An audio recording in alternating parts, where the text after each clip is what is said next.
Alors, c'est ça. Dans le calendrier cosmique, on a en dernier lieu les cellules eucaryotes qui ont engendré l'être humain et l'homme. Et c'est arrivé un certain 15 novembre. Alors voilà, c'est ce qui clôt mon exposé oral pour aujourd'hui. Merci, M. Germain. Très bel exposé sur la perspective scientifique. Je me petit débrouille dans votre jeunesse. Alors, c'est intéressant.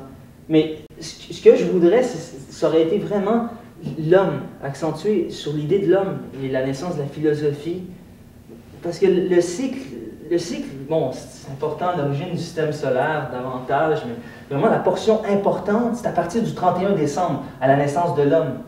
Et vraiment à la toute dernière heure, le 22, c'est à 22h30 que l'homme est arrivé.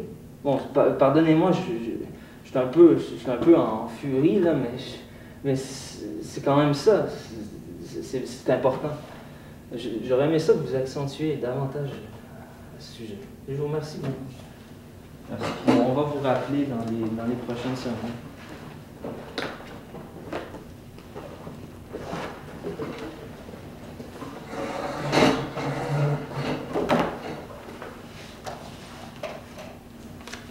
Suivant, Monsieur Lumière.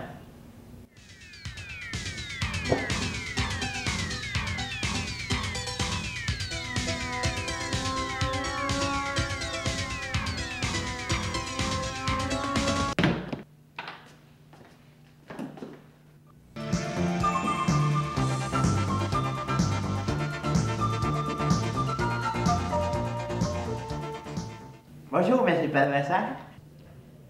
Le Borbus Fadel, dans une circonstance latino, ça veut dire premier mouvement. Hein? Si on l'expose dans une situation à laquelle on vit de tous les jours, alors ce serait la question, n'est-ce pas, quand vous vous levez le matin, vous vous posez la question, est-ce que la poule ou l'œuf est venue en premier? C'est quand même important. Pour la démonstration, j'ai apporté pour vous, un coq. Évidemment, je n'ai pas trouvé de poule, je suis désolé. Ça fera quand même, je crois que ça fera l'affaire un petit peu. Alors voilà, la question qu'on se pose, est-ce que c'est l'œuf ou est-ce que c'est la poule qui a été le motivateur de l'autre, finalement? Or, si c'est l'œuf, mettons que c'est l'œuf. L'œuf a créé une poule la poule, par la suite, sans être fertilisée par un coq, a réussi à faire un autre œuf qui, dans cet œuf, avait une petite poule. Et enfin, toute la suite.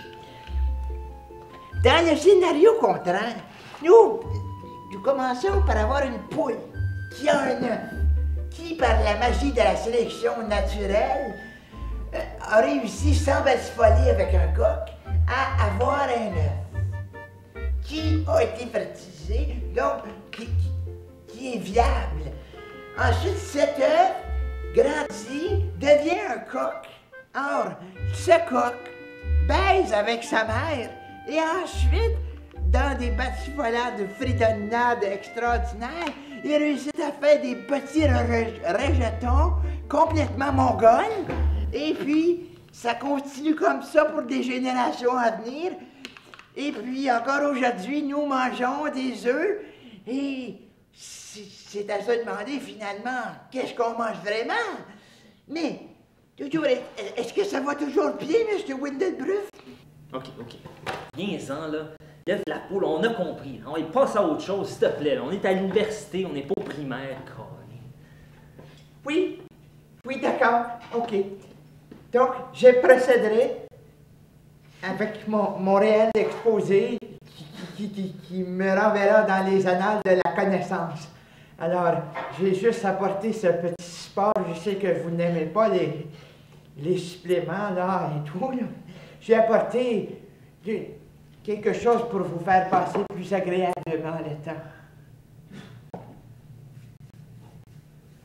Voilà la création.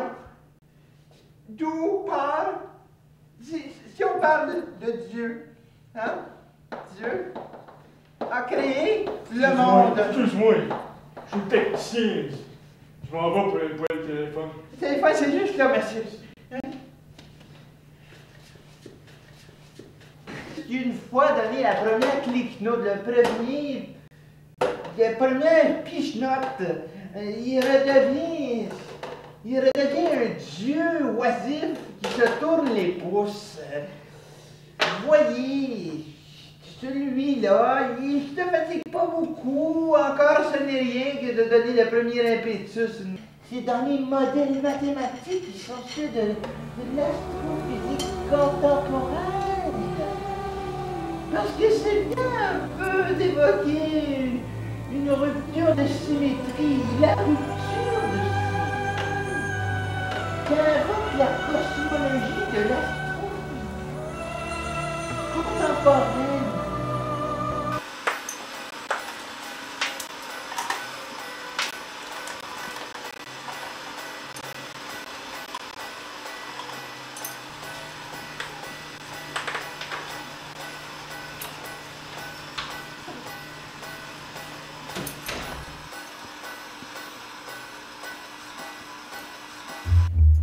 Des conceptions contemporaines qui sont décrites par les grands contemporains, voilà.